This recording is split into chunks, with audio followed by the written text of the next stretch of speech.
সরকার পতনের আন্দোলন। আমরা সৈরসর শেখ হাসিনা সরকারকে যতক্ষণ পর্যন্ত ক্ষমতার গতি থেকে নামাতে পারব না, ততক্ষণ পর্যন্ত রাজপথ ছাড়ব না। চট্টলাবাজি রাজি আছো? রাজি আছো? চট্টলাবাসী চট্টগ্রাম থেকে স্বাধীনতার ঘোষণা এসেছিল, আবার শেখ হাসিনা পতনের আন্দোলন চট্টলা থেকে চট্টলাবাসী, বীর চট্টলাবাসী, আপনাদেরকে বলতে চাই, এসপেরে যাওয়ার নাম নিয়ে সরকার পালিয়েছে।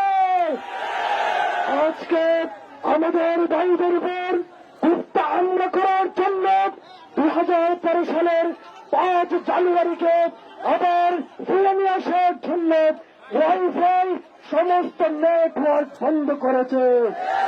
আমার আরেকটি আহ্বান, সেটা হলো প্রিয় দেশবাসী, এটার ছাত্রদের আন্দোলন নয়, এটা